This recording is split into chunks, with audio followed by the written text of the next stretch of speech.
शांति। तो जैसे कल भी बताया, ब्राह्मणों के प्रोग्राम्स तो पल पल चेंज होते रहते हैं, है ना। तो वैसे तो अनाउंसमेंट कुछ और हुई थी और हमारे बीच में कोई और आकर पहुँचे हैं। तो कौन पहुँचे हैं हमारे बीच में?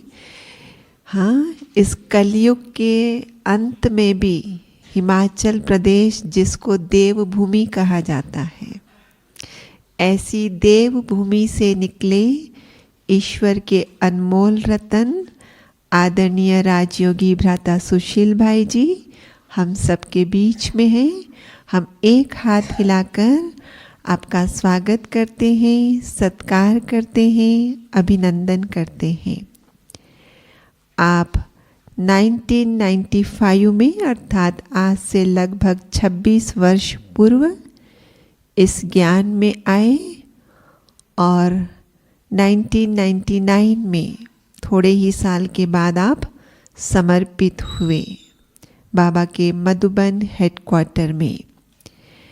लौकिक में आपने 14 साल तक इलेक्ट्रॉनिक टेक्नीशियन के रूप में जॉब की और फिर तो बाबा के घर में आ गए और यहाँ पर हमारे भ्राता अवतार जी के साथ मीडिया, पब्लिक रिलेशन और सोशल विंग की सेवाएं मुख्य रूप से देखते हैं।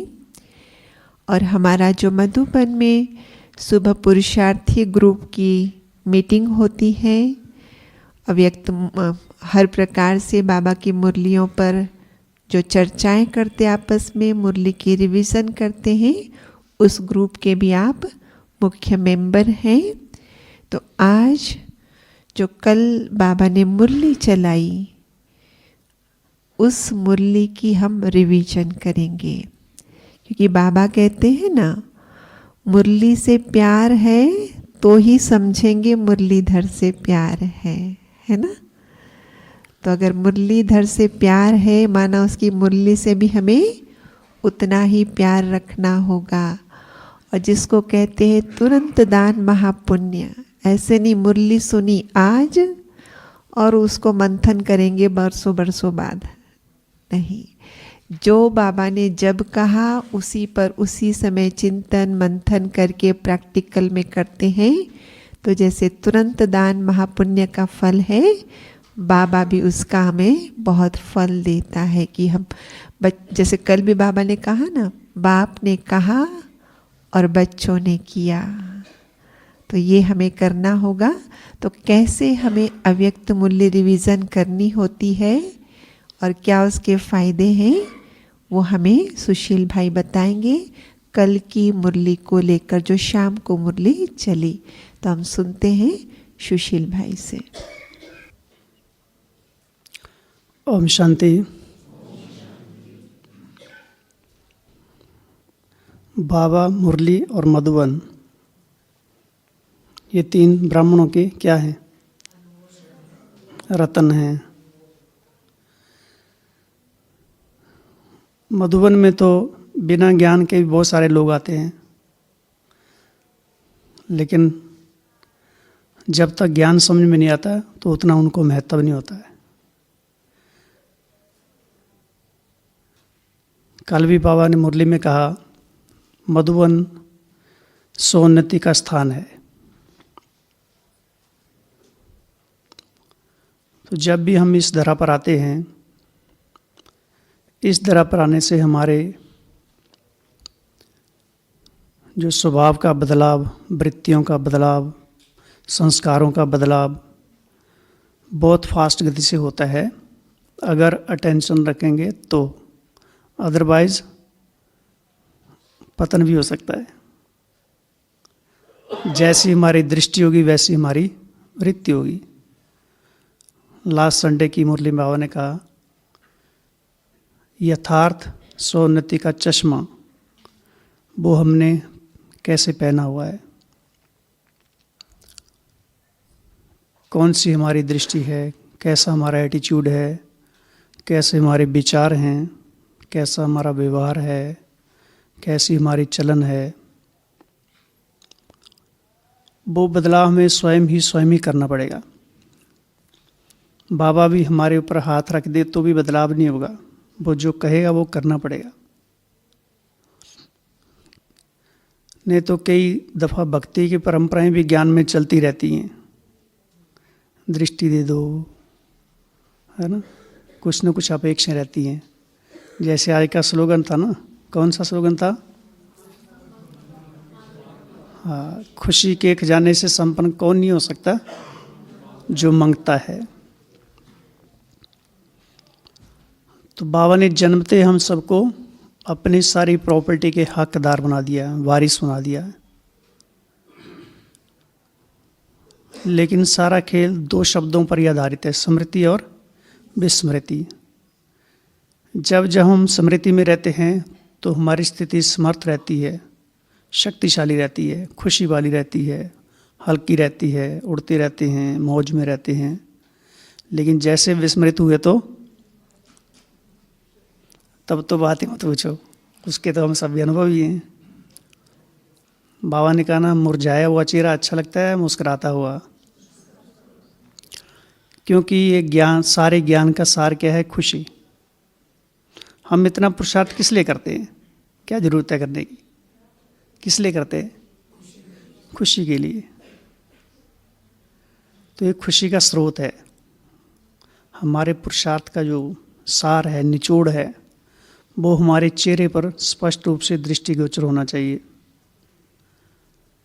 जैसे बाबा ने कहा, संगम का समय है ये,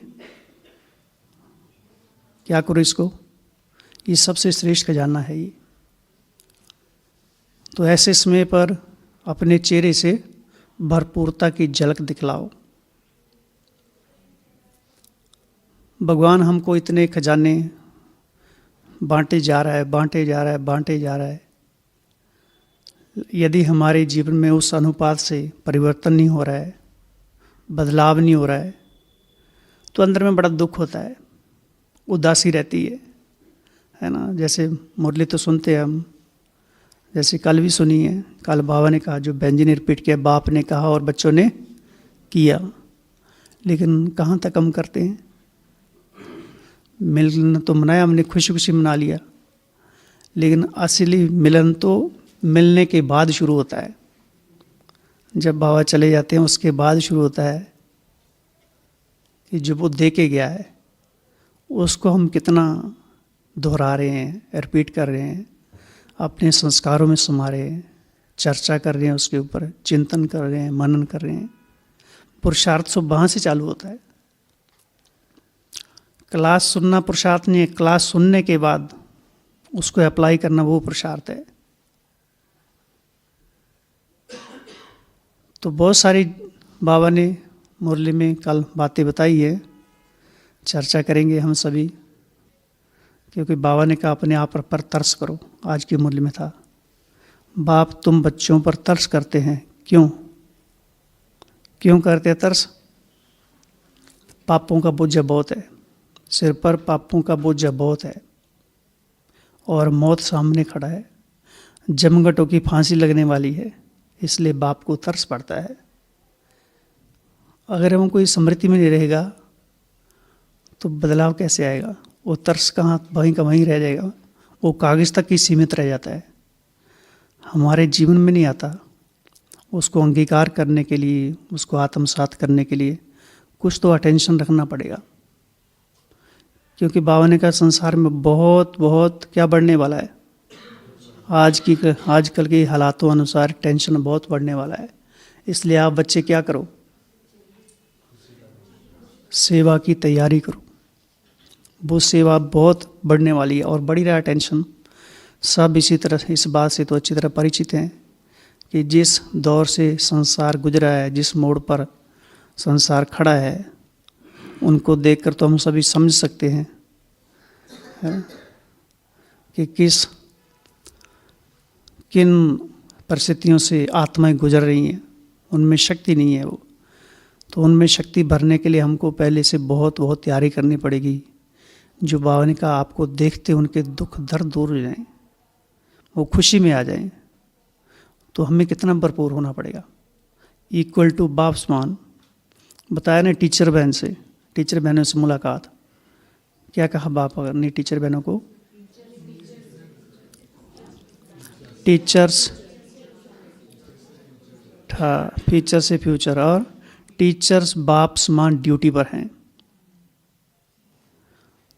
तो बाप टाइम वेस्ट करता है, तो हम सभी तो टीचर ही है ना, तो हम कितना टाइम वेस्ट करते हैं, कितना सफल कर रहे हैं?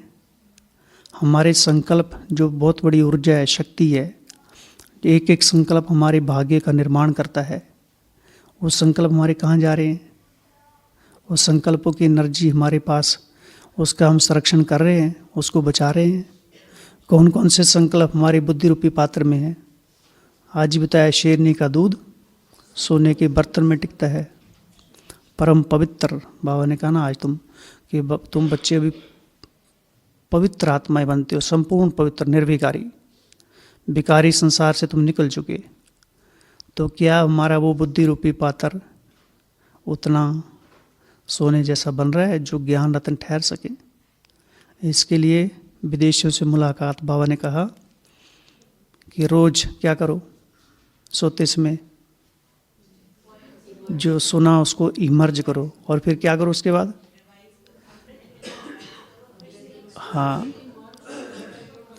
रात को सोते समय इमर्ज करो, फिर स्वप्न में भी दोहराते रहो, नींद में भी दोहराते रहो, फिर सुबह सुबह याद करो। और लंबे समय से हमने देखा है, अगर हम ज्ञान चर्चा में लिप्त रहते हैं, अच्छा मनन चिंतन करते हैं, कुछ लिखते रहते हैं, सेवा में बिजी रहते हैं, किसी को ज्ञान सुना रहे हैं, तो सपने भी वैसे आते हैं।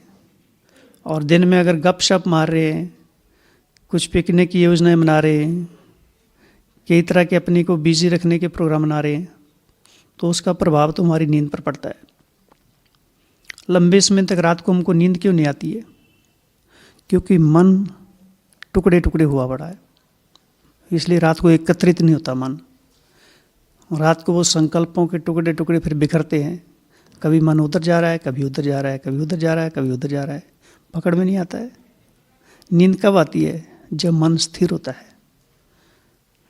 तो मन की स्थिरता कैसे बढ़ेगी? कैसे बढ़ेगी? मन मना भव से। तो युक्तियां तो खुद को हमको निकालनी पड़ेंगी। आज बाबा ने कहा ना, अच्छा बिजनेसमैन कौन है? तुम हो बड़े से बड़े बिजनेसमैन। बिजनेसमैन वो अच्छा है जो अपने को बिजी करना जानता है। लेकिन कहाँ बिजी करते हैं ये हमको देखना है ना। जो संसार में बड़े बड़े बिजनेसमैन हैं वो टाइम वेस्ट करते हैं। ऐसे थोड़े इतनी उन्होंने बड़ी बड़ी उपलब्धियां हासिल कर ली हैं, टॉप 10 में आ गए, टॉप 5 में आ गए, कुछ तो किया ना। तो बाबा तो हमको संबोधित कहते हैं, तुम तो संसार के सबसे बड़े से बड़े बिजनेसमैन हो। तुम्हारा एक एक संकल्प, एक एक सेकंड कितना अमूल्यवान है। जो बच्चे अटेंशन रखते हैं, बिजी रहते हैं, वो सदा भरपूर रहते हैं, पद्मा पद्मपति वो बनते हैं। तो करना तो हमको खुद को ही पड़ेगा। तो मुरली जो है ना वो हमारा श्वास है, लेकिन इस पर थोड़ा अटेंशन देना पड़ेगा, क्योंकि वहाँ बुद्धि स्थिर करने में बहुत मेहनत तो लगती है।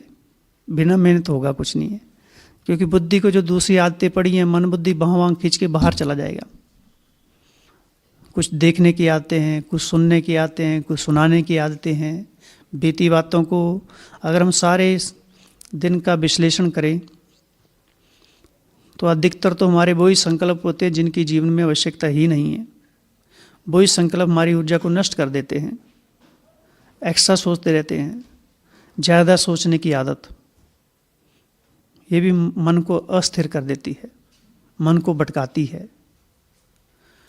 तो मुरली एक ऐसी चीज़ है जो हमारे मन को स्थिर कर देती है, एकाग्र कर देती है, खुशी से भरपूर कर देती है। जीवन में खुशी कब आती है? जब हम जो हमने लक्ष्य रखा है उस पर अग्रसर रहते हैं तो हमको खुशी मिलेगी। अगर हमें असफलता भी मिल रही है लेकिन फिर भी खुशी गायब नहीं होगी, क्योंकि हमारी यात्रा तो कायम है, चल रहे हैं हम उस पर। संसार में कितने ऐसे आविष्कारक हुए हैं जिन्होंने कितना प्रयास किया, कितने वर्ष लगा दिए, असफलता मिली, लेकिन कोशिश उनकी कभी भी उन्होंने कोशिश से हटे नहीं, पाँव पीछे नहीं हटाए, लगे रहे। तो हम तो पूरे संसार को परिवर्तन करने की जिम्मेवारी बाबा ने हम बच्चों पर रखी है। भगवान ने हमको चयन किया है, तो उसके चुने हुए में कोई मिस्टेक हो सकती है, कोई गलती हो सकती है, लेकिन हम अपने आप को गलत सिद्ध करते रहते हैं।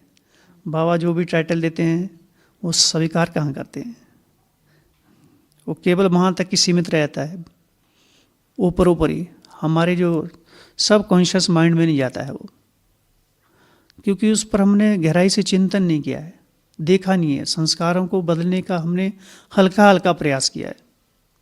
बिना साधना के संस्कार परिवर्तन नहीं होते हैं, बार बार उसका अभ्यास करना पड़ता है। अभ्यास करना क्यों बाबा कहते बार बार ड्रिल करो, क्या जरूरत है ड्रिल करने की, ऐसे थोड़ा कह दिया उसने, कुछ तो है ना उसमें, गणित कुछ मैथमेटिक्स तो छिपा हुआ पीछे, है ना। संसार में भी देखते हैं, सबने रामायण महाभारत देखी होगी, रामायण देखी होगी, राम सीता लक्ष्मण जी का रोल था, है ना। कुछ दिन पहले एक न्यूज़ आई थी या एक छोटा सा क्लिप आया था, तो राम जी जो राम अरुण गोविल कहीं दूसरी जगह वो फिल्म की करने के लिए थे, शूटिंग करने गए थे, तो कहीं स्टेज के पीछे बैठ के सिगरेट फूंक रहे थे, बहुत पहले की बात है, आया था ना कहीं, हाँ।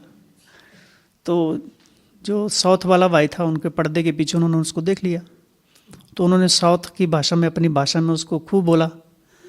अब उनको तो समझ में नहीं आया, लेकिन उनको इतना समझ में आया कि इन्होंने गालियाँ दी है मुझे। तो फिर बाद में दूसरे भाई ने आके बताया कि आपको तो हम राम मानते हैं और सिगरेट फूंक रहे इधर बैठ के। तो उनको मन में लग गया, तब से सिगरेट छूट गया। माना संसार उनको कितनी ऊंची नज़रों से देख रहा है और वो क्या कर रहा है। तो एक संसार के जिसको भगवान का भी परिचय नहीं है, एक छोटी सी बात इतना मन में धक्का दे दे। हमें तो रोज़ भगवान कहते हैं तुम मीठे बच्चे हो, मीठे बच्चे हो, मीठे बच्चे हो, लेकिन वो मिठास आती नहीं है। नहीं, मिठास तो आती है, सब मीठे हैं, आप बहुत मीठे हैं सभी। तो सोमान का अभ्यास बार बार करना पड़ेगा। कोई भी सोमान लेके उस पर चिंतन करना, लंबे समय तक उसको खींचना है, क्योंकि बिना ज्ञान के योग करेंगे ना, भारी लगेगा, नींद आएगी, रिफ्रेश नहीं होंगे वो। ज्ञान से बुद्धि को भरपूर करना है। ज्ञान एक रोशनी की तरह काम करता है। योग तो यात्रा कहा जाता है, बिना रोशनी के यात्रा करेंगे तो अंधकार आएगा, संकल्प नहीं आएंगे। जब भी हम किसी यात्रा पर जाते हैं, अंधकार में क्या होता है, रोशनी तो करनी पड़ती ना। अगर बिना रोशनी यात्रा करेंगे तो भटकेंगे, कुछ भी जानवर भी आ सकता है। इसी तरह से बिना ज्ञान के अगर योग में हम बैठते हैं तो वो एक्सीडेंट होने की पूरी संभावना है, अर्थात हमारे संकल्प कहीं ना कहीं टकराते रहेंगे। बैठे होंगे हम यहाँ, लेकिन मन बुद्धि कहीं जा रहा है, कहीं जा रहा है। ज्ञान तो है, लेकिन संसार का ज्ञान है, वो वाला ज्ञान है जो पतन करता है। तो ये जो ज्ञान है एक रोशनी की तरह कार्य करता है, हमें सुजाग करता है, चेत करता है, एकदम अंदर में आत्मा में ऊर्जा बढ़ता है, शक्ति बढ़ता है। मुरली पढ़ना भी योग से कम नहीं है, योग से कम नहीं है मुरली पढ़ना भी। दादियाँ इतनी बड़ी, कितना दादी जानकी जी बताते 21 बार मुरली क्यों पढ़ते थे इतनी बड़ी, क्योंकि मन बुद्धि कहीं भटके ना। मुरली में एनर्जी है, शक्ति है, चोप चीनी की तरह बाबा जो कहते हैं, खुराक है वो, उससे हमको ज़्यादा लगाव चाहिए। इसलिए बाबा कहते हैं ना, मुरली से प्यार माना मुरली दर से प्यार। मुरली एक ऐसी लाठी है जो सीधा आपको स्वर्ग में पहुंचा देगी। मुरली अशरीरी बनाने का एक सहज माध्यम है, क्योंकि जब भी हम उसको स्टडी करते हैं तो हमारा ध्यान सब बातों से हट जाता है, उसी मुरली में लगा रहता है। कोई देदारी भी याद नहीं आएगा उसमें, हमको अपनी देह की सुध बुध भूल जाती है। क्योंकि ज्ञान कहाँ से आ रहा है, निराकारी दुनिया से। निराकारी दुनिया का ज्ञान हम आत्माओं को भी शरीर से निराकार कर देगा, अशरीरी कर देगा। वो एनर्जी है, इसमें ताकत है। कहाँ से अवतरित हो रहा है, परम धाम से, शांति धाम से। बुद्धि वहीं जाएगी सारे। अगर मुरली में संसार का ज्ञान भी होता है तो सारा ज्ञान उसमें दोष होता है सारा। कौन कौन सा उसमें नुकसान है, डैमेजेज हैं, तो उसको हमको पता है। वहाँ से फिर वैराग्य के बीज जागृत होते हैं। जैसे बाबा कहते हैं ये पुरानी दुनिया सड़ी हुई दुनिया है, तो उससे प्यार होगा पुरानी दुनिया से हमको, क्या वैराग्य के बीज हैं उस मुरली में। अगर वो बीज हमने वहाँ से लेकर अपने धरनी पर अंकुरित डाले नहीं तो अंकुरित कहाँ से होंगे वो? मुरली में साधना है, वैराग्य है, पवित्रता है, हर चीज़ उसमें समाई है, खजाने हैं, सर्व खजानों से संपन्न है वो। मुरली माना भगवान। जो 4 पेज की मुरली, उसको मुरली नहीं समझना, सीधा भगवान ही समझ लेना हो। क्योंकि बाबा तो चले गए, बाकी हमारे सामने क्या है, वही मुरली है। और आने वाले समय में ऐसा भी होगा कि मुरली भी नहीं मिलेगी, उसमें तो ऐसा भी आने वाला है। देख रहे हैं संसार में, सब ने अभी तो उसका एक्सपीरियंस ही कर लिया, अनुभव तो किया, महसूस तो किया सभी ने। जब लॉकडाउन लग गया क्या हुआ, और आने वाले टाइम में कुछ कहा नहीं जाता, कब भी कुछ भी हो सकता है। पिछले बार 23 तारीख की मुरली में था, अव्यक्त वाणी में, शरीर का कोई भरोसा नहीं है, समय का कोई भरोसा नहीं है, कुछ भी हो सकता है। तो मुरली का ज्ञान हमारी बुद्धि में इतना होना चाहिए कि हम कहीं भी चले जाएं, भले हमारे पास मुरली हो, मोबाइल हो, ना हो, कुछ हो, लेकिन ज्ञान बुद्धि में रहना चाहिए। इसलिए कहा बाबा कितने ज्ञान टपकता रहना चाहिए बुद्धि में। देखना है कि सवेरे जो कलश हमने धारण किया था, उस कलश में कितने रत्न हैं, कहीं अपहरण तो नहीं हो गए, कहीं वो किसी ने निकाल तो नहीं लिए। फिर शाम को देखा कलश खाली है या कलश है ही नहीं ऊपर, तो देखना है उस कलश में हमने कितने ज्ञान रत्न भरे हैं।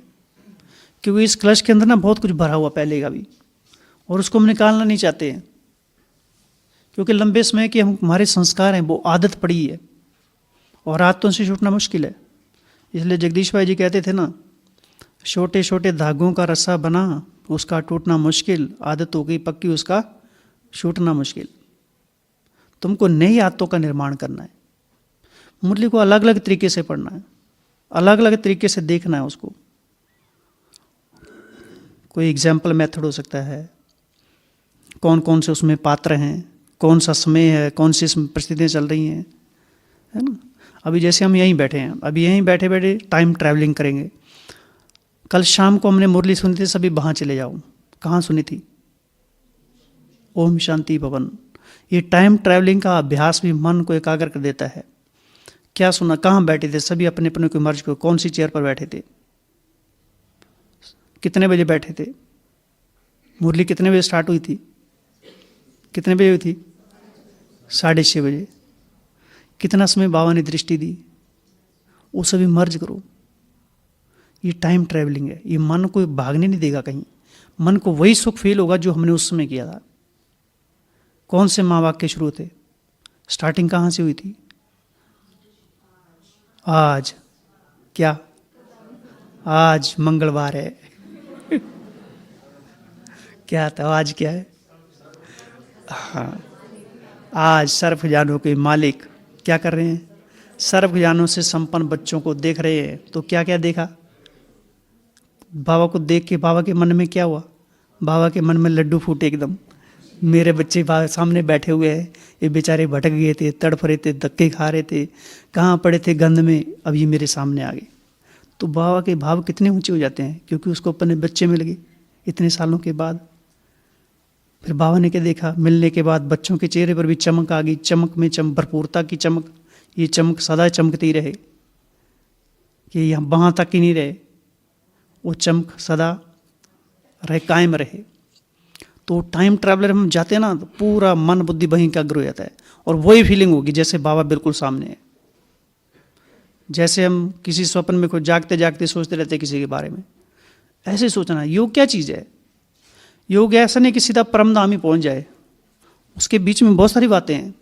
परम धाम को नीचे लेके आ जाओ, जरूरी नहीं हमको ऊपर ही पहुंच जाना उसको नहीं, क्योंकि सारा खेल मर्ज और इमर्ज का है। तो यही हमको परम धाम की अनुभूति कर लेनी है। तो बाबा ने कल क्या क्या बोला मुरली में, अभी आप सुनाओ। अभी बहुत सारी बातें हैं। खुश रहना है, खुश रहना है, तो ये तो बाबा बोल के तो चले गए, लेकिन रहना किसको है? तो कैसे रहना है? बच्चे वाह बोला था। हाँ, और हाँ, कोई भी बात आ जाए लेकिन खुशी गायब ना हो। लेकिन प्रश्न ये है, खुशी आए कैसे? वो तो बाबा बोल के चले गए, खुशी बांटने से। लेकिन पहले खुशी तो है ही नहीं, बांटेंगे कहाँ से? खजानों को स्मृति में रखने। हाँ, पहली बात है खजानों को स्मृति में रखना, क्या क्या हमको खजाने मिले हैं उसका चिंतन करना है। ज्ञान, योग, धारणा, समय, संकल्प, श्वास, पवित्रता, सुख, शांति, दुआएं खजाना है, संतुष्टता खजाना है, खुशी का खजाना है, पवित्रता खजाना है। ऐसे 100 खजानों की लिस्ट बनाने की। और जो पहले भी खुद अगर पहले भी लिस्ट बनाई है उसको नहीं देखने का, नई लिस्ट बनानी है। जैसे संडे की मुरली में था, बाबा ने कहा था एक शब्द बहुत प्रिय है, एक व्रता, एक आग्रता, एक आंत चित्त, एक रस, एक मत, एक धर्म, एक राज्य, एक बल, एक भरोसा, कितने सारे हैं। तो ये हमने वो पहले बनाई थी लिस्ट ये, लेकिन परसों दोबारा फिर से बनाई थी, वो पिछली वाली नहीं देखी। नहीं तो क्या था, बना बनाया माल है हमारे पास, उसका कोई फायदा नहीं है। वो तो बीती सो बीती, उस बीती का भी चिंतन नहीं करना, हमको नया माल तैयार करना है। क्योंकि उस समय कुछ और था, अभी कुछ बाबा और टचिंग कराएगा। तो खुशी कैसे रहेगी? एक तो है सर्व खजानों को हम स्मृति में रखेंगे तो, और खुशी कैसे रहेगी? व्यर्थ से मुक्त रहेंगे। ज्ञान का दान। व्यर्थ क्या चीज़ है? पहले व्यर्थ क्या है वो देखना पड़ेगा। जो समर्थ नहीं है वो व्यर्थ है, और जो व्यर्थ नहीं वो समर्थ है। हाँ जी, हाँ, लेकिन खुशी बांटते हैं तो वो घटती नहीं, वो बढ़ती है। आबाद रहो। खुशी जैसी खुराक नहीं, खुशी जैसी कमाल नहीं है। और नहीं, खुशी के स्रोत ढूंढिए, कोई 15-20 ठोस स्रोत होने चाहिए। एक जैसे भाई जी ने बताया, एक तो सर्व खजानों की स्मृति रहे, प्राप्तियों की स्मृति रहे। दूसरा खुशी का है सोमान का अभ्यास, सोमान। लेकिन हमको वो वाला काम करना है जिसमें थोड़ा दर्द हो अंदर में। एक है सहज काम से, उसका वो है चिंतन। चिंतन नहीं करना चाहते हम, दूर हटते हैं, पीछे हटते हैं। अपने को काम देना है, 1 घंटा बैठ जाओ, कुछ ना कुछ तो लिखो। 2 लाइनें लिखती हैं, फिर मन भागता है इधर, छोड़ो चक्कर को, बाबा को याद तो करना है। मैं आत्मा हूँ, बाबा के पास चले जाओ परम धाम में, मैं आत्मा परमात्मा का बच्चा हूँ, बस बात यही तो ज्ञान का सार है। लेकिन बदलाव इसमें ताकत नहीं आती इतनी। आत्मा हूँ, लेकिन कौन सी आत्मा हूँ, उसको बार बार स्मृति में रखना पड़ेगा। अच्छा, मैं सचमुच आत्मा हूँ तो क्या मैं वो फील कर रहा हूँ? कई बार तो योग में केवल एक ही अभ्यास में बैठ जाना कि मैं आत्मा हूँ, बस परमात्मा के बारे में सोचना ही नहीं है, वो अपने आप स्मृति में आएगा। क्योंकि जब हमारी फ्रिक्वेंसी मैच होने लगेगी तो वो अपने आप उधर की तरफ आकर्षित होगा। हमारी फ्रिक्वेंसी तो बॉडी की तरफ ही रहती है, सोचते रहते हैं उसके बारे में। तो हमको यही देखते रहना, केवल मैं अंदर में हूँ, चमक रहा हूँ या नहीं चमक रहा हूँ, कितनी काले के ऊपर है, कितने उसके ऊपर खाद अभी भी है, कितनी मैल है अभी भी, क्यों नहीं चमक बढ़ रही है, उसी के बारे में सोचते रहना है। आखिर में आई कहाँ से, कौन कौन से संस्कार मेरे अंदर हैं, कौन कौन सा बदलाव हुआ है, क्या बदलाव होना चाहिए, किस गति से होना चाहिए, क्यों नहीं हो रहा है, कौन कौन से बैरियर है अभी भी, क्या मैं उल्लंघन कर रहा हूँ, और वो हमको ही पता है। तो अपना सूक्ष्म रूप से हमको अपनी जांच करनी है। जब तक हम स्वयं की जांच नहीं करेंगे तब तक हमारे कदम आगे नहीं बढ़ेंगे, और काम बहुत भारी है। दुनिया को बदलना तो बाद की बात है, स्वयं को बदलना भारी पड़ रहा है। सारा काम स्वयं बदल जाएंगे ना, संसार तो अपने आप बदल जाएगा।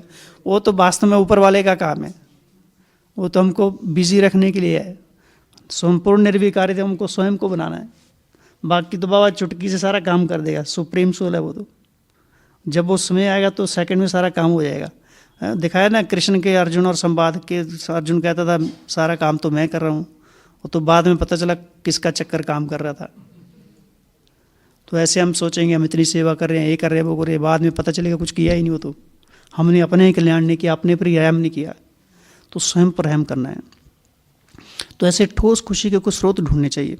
जैसे बाबा ने बताया कल, मधुबन सोन्नति का साधन है, तो इस पर हमको चिंतन करना है। कैसे मधुबन सोन्नति का साधन है, इस विषय को लेकर जितने दिन हम यहाँ हैं भट्ठी में, 3-4 दिन जितने भी हैं, तो इस पर चिंतन करने गहराई से कौन कौन से साधन हैं यहाँ। 4 धाम, तो 4 धाम केवल ये नहीं कि वहाँ परिक्रमा लगा ली, केवल इतना ही यार कर दी कि बाबा की कुटिया में बैठे उदासी खत्म हो गई, इससे कुछ नहीं होने वाले सोचने से। उसके बारे में सोचना पड़ेगा।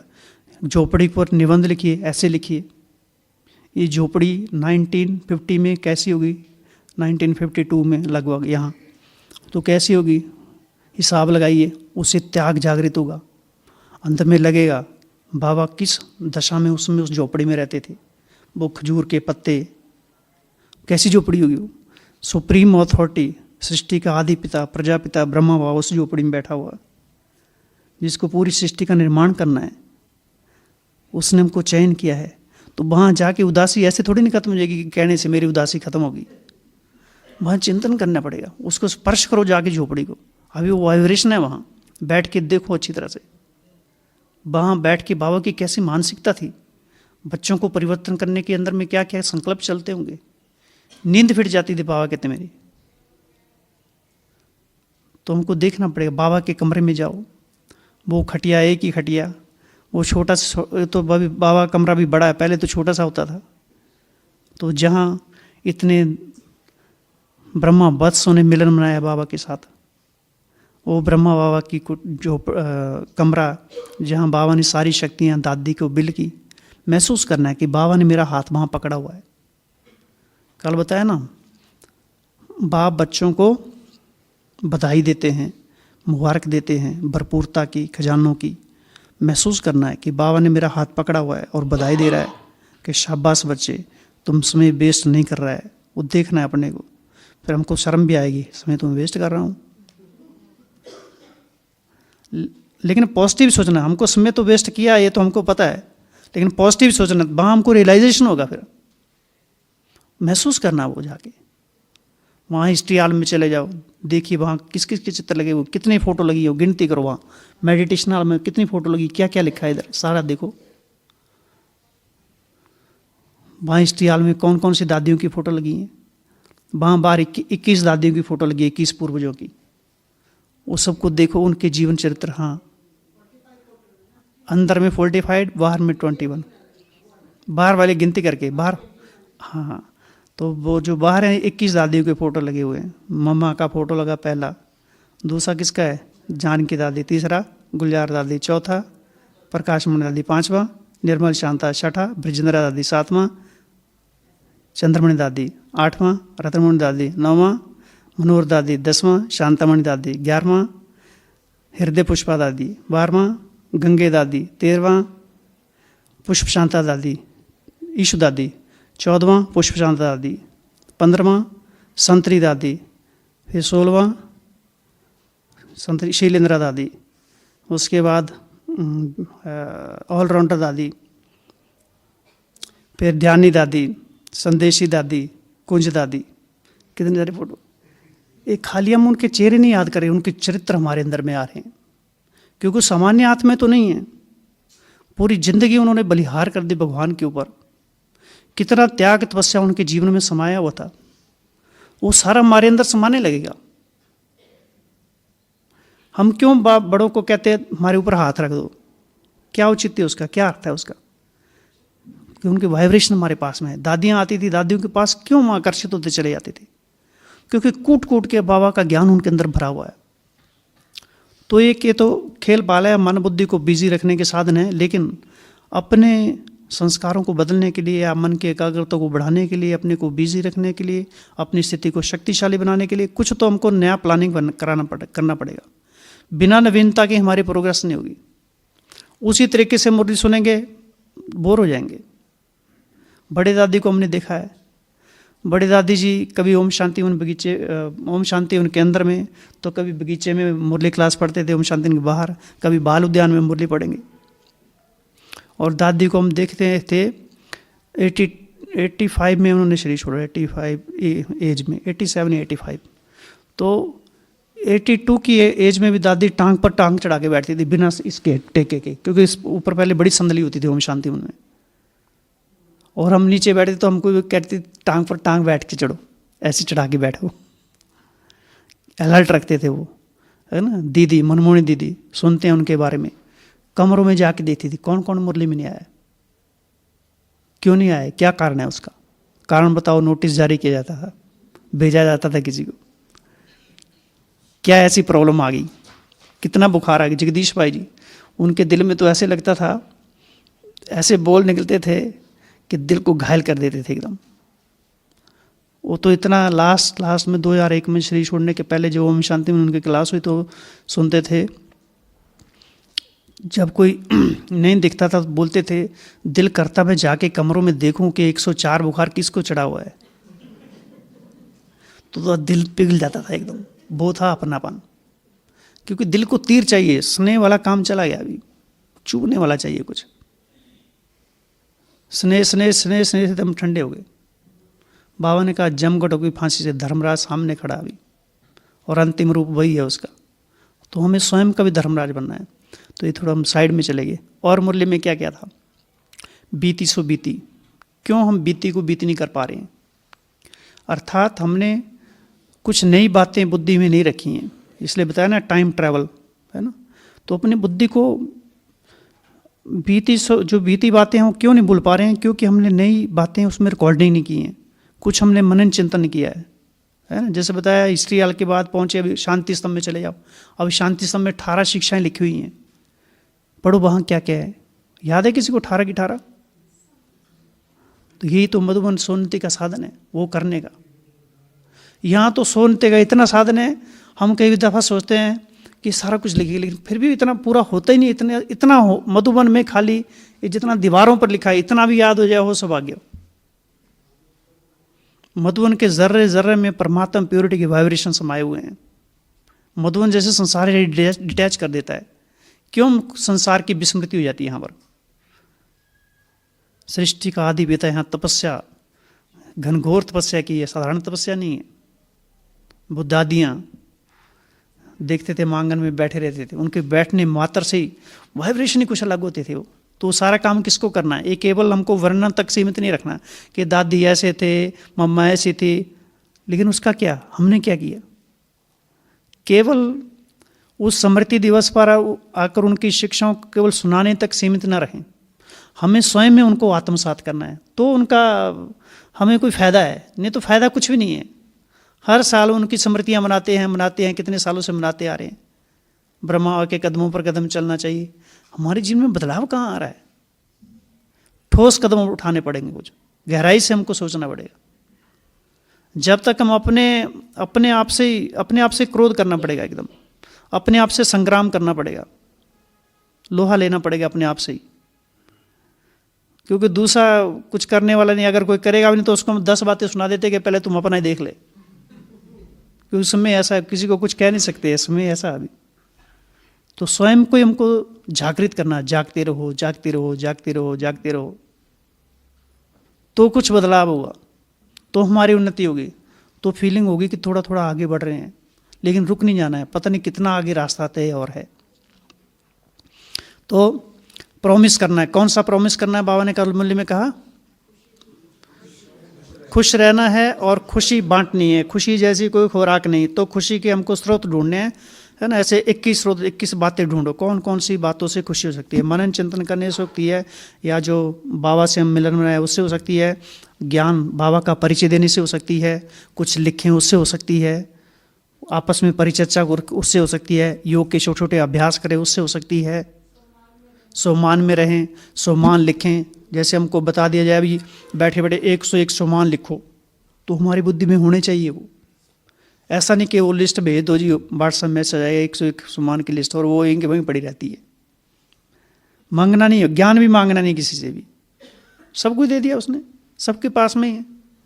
हाँ, अपनी प्रोग्रेस करने के लिए हमको एग्जाम्पल मिल जाए, लेकिन तैयार तो अपना हलवा ही करना पड़ेगा। अपनी सब्जी जैसी मर्जी बनाइए लेकिन वो स्वाद लगती है, दूसरे जितनी मर्जी स्वाद, लेकिन कोई ना कोई नुक्स तो हम निकाल ही देते हैं। इसलिए हमको स्वयं को तैयार करना है, कुछ तो करना पड़ेगा।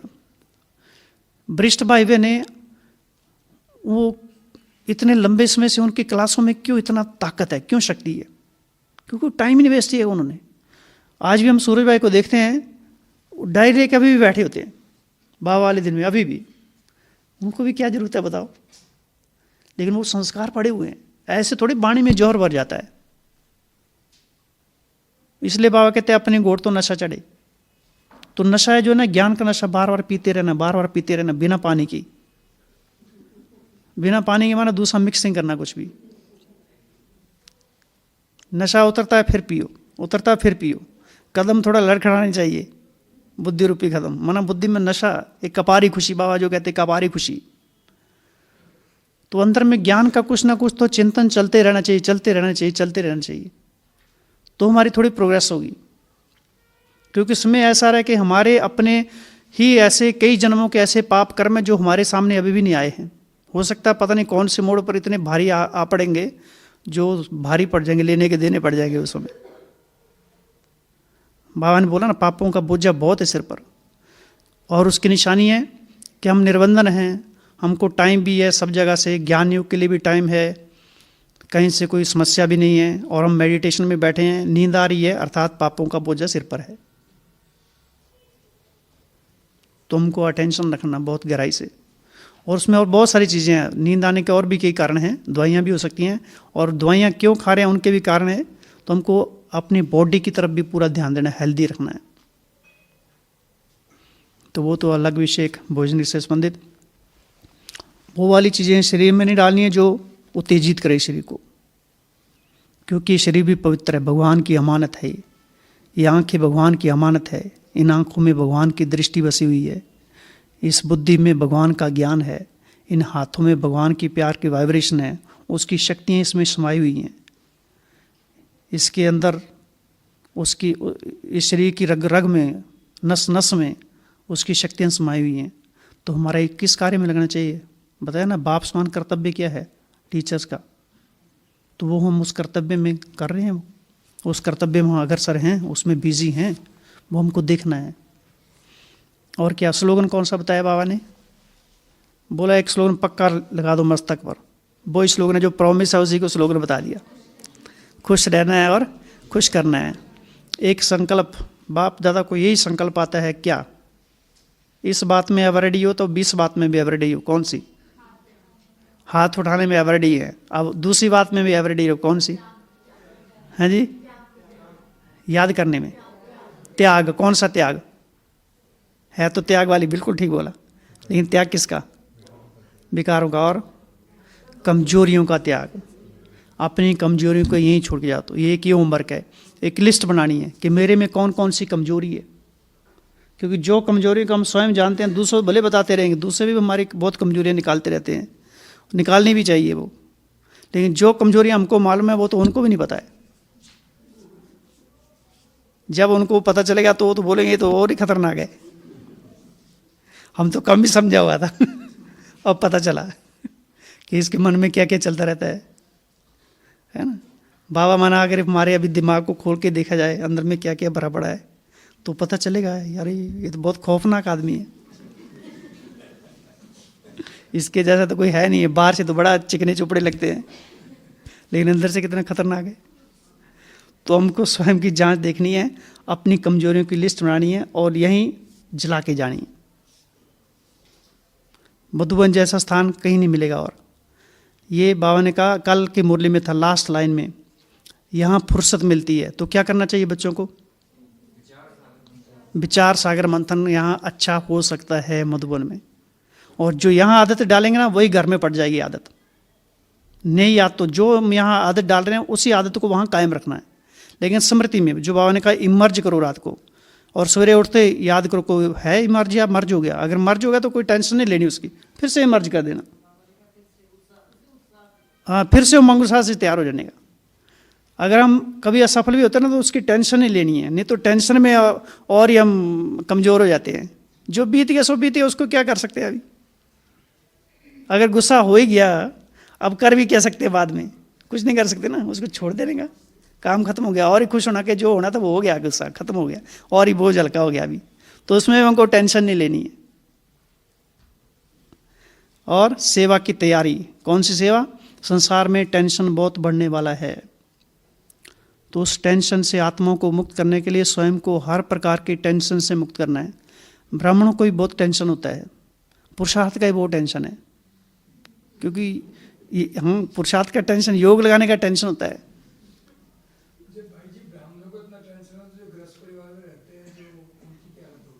उनकी अच्छी होगी, उनको टेंशन कम है। सवेरे रात को हम चर्चा कर रहे थे, बोला कई बारी तो इसीलिए चिंता होती है कि हमको चिंता क्यों नहीं है। तो वहाँ हमें घर में भी पहले तो गृहस्थ को गृहस्थ समझना ही नहीं है, थोड़ा भी वहाँ चेंज करना, अपने विचारों को चेंज करना है। जो बाबा कहते हैं ट्रस्टी हैं या सेवा केंद्र है वो, है ना। जैसे यहाँ भी है, अब मधुबन में भले हम यहाँ घर में नहीं रहते लेकिन गृहस्थी तो हैं ये भी एक हिसाब से। यहाँ तो बहुत बड़ा परिवार है, यहाँ तो कितने भाई बहने रहते हैं, स्वभाव संस्कार सबके अलग अलग हैं। अच्छा सेवा भी करनी पड़ती है। अच्छा घर में क्या करते हैं, बाहर नौकरी करते हैं या बिजनेस करते हैं, काम तो वही है, यहाँ सेवा कर रहे हैं। तो वहाँ अपने मन के संकल्पों को चेंज करना है कि ये मुझे सेवा के लिए मिला हुआ है, अमानत है, भगवान, ये परिवार भगवान की अमानत है, ये हमारे बच्चे नहीं हैं। तो हम उससे हमारा मोह नष्ट होता जाएगा और जो उनके प्रति जो हमारी ऊंचा दृष्टिकोण आरंभ हो जाएगा तो उनके अंदर भी प्योरिटी के वाइब्रेशन, शक्तियों के वाइब्रेशन, परमात्मा प्यार के वाइब्रेशन भरते जाएंगे। घर को तो घर समझना नहीं है, अब घर तो रहा ही नहीं हम इस संसार में। बाबा ने कहा तो हम टेम्परेरी हैं इधर, घर तो हमारा असली ऊपर ही है, आज ही था। आत्मा तो है ही शांत स्वरूप, संसार में शांति मांगते हैं लेकिन वो स्मृति भूल जाते हैं।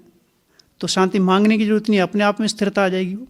तो घर को घर समझना नहीं, आज से कैंसल। क्या समझेंगे, मधुबन है ये।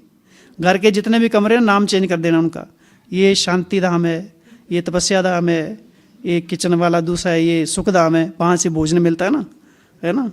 माता जी पकारे, लक्ष्मी जी रोटी पकारे, चेंज कर देना, बोलना नहीं किसी को, मन ही मन करना, तो चेंज कर देना सारा। मधुबन घर को तो घर समझना नहीं, अभी चेंज कर देना वो। और ज़्यादातर अगर वो समझो कोई ज्ञान में इतने नहीं भी चलते हैं तो थोड़ा बांस में कम बिताओ, थोड़ा बाहर निकल के वाइब्रेशन देना उनको, धीरे धीरे बदलेंगे। और बाबा ने बोला आखिर हट्टी तो एक ही है, जाना कहाँ उनको, इतना तो पता ही है ना सबको, हट्टी तो एक ही है, कहाँ जाएंगे आखिर। और वैसे भी देखा जाए लंबे समय से संसार के जितने भी संस्थाएं या जितने भी बड़ी बड़ी हस्तियां हैं, सबका ध्यान किधर जा रहा है अभी, ब्रह्मा कुमारीज की तरफ जा रहा है अभी। भले कुछ उल्टी सुल्टी बातें भी सुनने में आती है लेकिन फिर भी जाता अंत में ब्रह्मा कुमारीज की तरफ ही है, क्योंकि पता होता है बड़ी संस्था तो बड़े परिवार में कुछ होता भी रहता है, कोई बड़ी बातें नहीं है। हाँ जी, हाँ खींच रहे हैं, अभी और खींचेंगे, आप तैयार हो जाओ, अभी और खींचेंगे। अभी तो एक एक बच्चा चुंबक है, शक्तिशाली चुंबक बनेगा, रूहानियत का परत चुंबक। हाँ जी, म्यूजियम है, चलता फिरता म्यूजियम है, चलती फिरती प्रयोगशाला है, चलती फिरती लाइब्रेरी है, एक एक बच्चा चलता फिरता क्या है, और लाइट हाउस, माइट हाउस है, मास्टर गॉड। हाँ एक मुरली में है तुम मास्टर भगवान हो, है ना। एक बार यहीं क्लास चल रही थी मुरली मधुबन निवासियों की, तो रतन दादी जी क्लास करा रहे थे, तो पूछा गया कि बाबा ने मुरली में सबसे बड़े से बड़ा टाइटल कौन सा दिया हुआ है, तो बताया मास्टर सर्वशक्तिवान, लेकिन सबसे बड़ा टाइटल दिया मास्टर परमात्मा। तो कोई मानने को तैयार ही नहीं हुआ। हम 2-4 लोगों ने बोला, फिर उन मुरली की डेट दिखाई, तो माना हम वो बुद्धि में वो मुरली की बातें स्मृति में नहीं रहती हैं, दूसरी बातें रहेंगी। मास्टर परमात्मा, बाबा ने कहा तुम बच्चे मास्टर परमात्मा हो, तो थोड़ी देर ऊपर बैठ जाना परमात्मा के पास ही, कि थोड़ा सा बाजू में बाबा से थोड़ा सा खिसका देने का उधर, और पास में बैठ जाने का उधर, देखना उधर कैसे वो साक्षी होकर देख रहा है संसार को, कोई लेप शेप नहीं है उसके ऊपर। हमको भी वही अवस्था अचीव करनी है, तो वहाँ बैठना, उसके पास में बैठना, उसको थोड़ा पकड़ना, स्पर्श करना है। बाबा इस बिंदु बिंदु कैसा कैसा लग रहा है, स्पर्श करना, उसको पकड़ना, थोड़ा पकड़ के ले आना ऊपर से नीचे, है ना।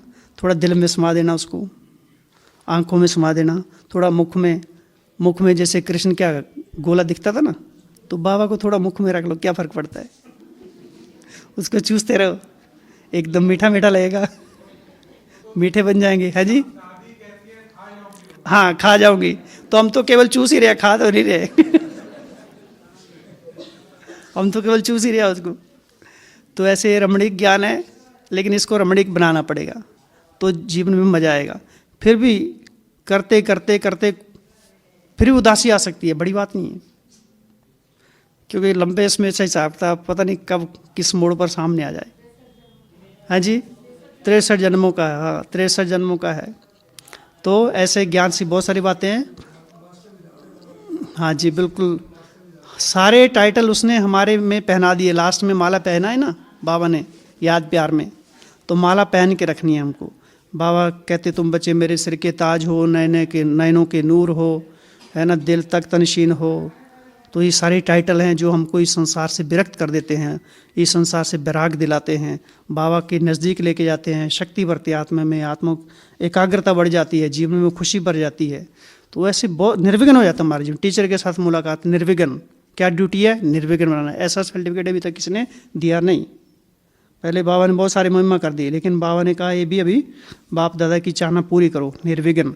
तो हमारे जीवन में कौन कौन से विघ्न है, या घर परिवार में कौन से विघ्न आ रहे हैं, और घरों में जो हम रहते हैं तो थोड़ा हमको एडजस्ट होकर चलना है।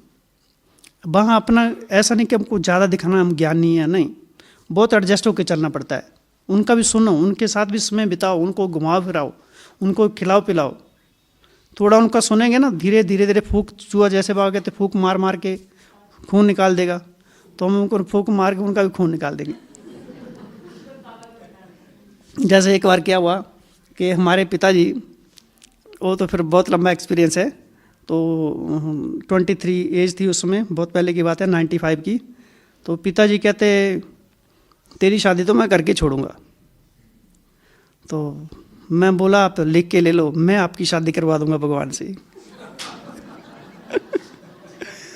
तो पिताजी हमारे पीछे बहुत पड़े रहते थे, बहुत पड़े रहते थे। हमारे 12 रिश्ते किए उन्होंने, और हम पिताजी के सामने कभी बोलते तक नहीं थे, क्योंकि पुराने जो लोग होते थे वो बहुत खुराफाती भी होते थे, और खुर्रात जिसको कहते हैं, माना संस्कारों के लिए, अच्छे संस्कारों के लिए। अगर स्कूल में मार पड़ी और घर में पता चला तो घर में भी मार पड़ेगी, तो घर में बताने का ही नहीं। तो ऐसे उन्होंने 12 रिश्ते किया, और कई जगह मार पिटाई भी कर दी हमारी लड़की वाले को घर में ही। लेकिन हमको कोई भी महसूसता नहीं हुई। आखिरकार पिताजी यहीं पहुंच गए, तो मैं बोला हम अभी आपकी शादी होगी कि नहीं होगी? बदल के नहीं बदल के। तो जिसका साथी भगवान उसको क्या करेगा, आंधी और तूफान। और जीवन में विघ्न आते ना, मजा आता है उसमें। बिना विघ्न के जीवन जो है ना नीरस लगेगा। विघ्न आने ही चाहिए। विघ्न आ रहे हैं हमारे जीवन, हम आगे बढ़ रहे हैं। जिसके जीवन में विघ्न नहीं है, माना हमारी यात्रा रुकी हुई है, यात्रा मैंने वहीं ख़त्म कर दी है। तो विघ्न तो आने ही चाहिए। विघ्न तो हमारा एक लॉटरी की तरह है, हैं जी, उन्नति का साधन है, तोहफा है। वो तो एक गिफ्ट के तरह मिलते हैं। तो विघ्नों को आने देना, विघ्नों को भी खुशी खुशी पार करने का। विघ्न तो आएंगे ही, क्योंकि हमारे कर्मों का हिसाब किताब जो भी कुछ हो वो तो आएगा ही। या रोक धो के क्रॉस करो, हाँ कुछ करना ही ना वहाँ। लेकिन वहाँ का बाबा ने पूरी तरह बताया नहीं अभी तक। बहुत सारे रहस्य बाबा ने छिपाए हुए हैं, वो तो वहाँ जाके पता चलेगा। हाँ, बहुत सारे रहस्य अभी रहस्य ही रह जाएंगे, और वो रहस्य ही रहने चाहिए, क्योंकि अगर हमको पता चलेगा तो हम उसी में उलझ जाएंगे। जैसे बोलते हैं कृष्ण का जन्म हो गया, अच्छा हो भी गया तो हम क्या कर लेंगे? क्या कर लेंगे? अभी कुछ नहीं। तो बहुत सारी बातें ऐसी हैं जो हम हमारे काम की हैं, जो हमारी उन्नति करती हैं, हमें हमारी प्रोग्रेस ग्रोथ करती हैं, हमारी खुशी का संचार करती हैं। उन बातों को हम पकड़ के आगे बढ़ते रहना है। ओम शांति। तो अच्छा रहा मुरली रिवीजन, बहुत अच्छा। एक हाथ हिलाकर पुनः पुनः धन्यवाद, आभार, शुक्रिया। कल बाबा ने भी अच्छी एक्सरसाइज कराई ना, 2-2 हाथ उठाने की, तो आज 2-2 हाथ उठा लिए।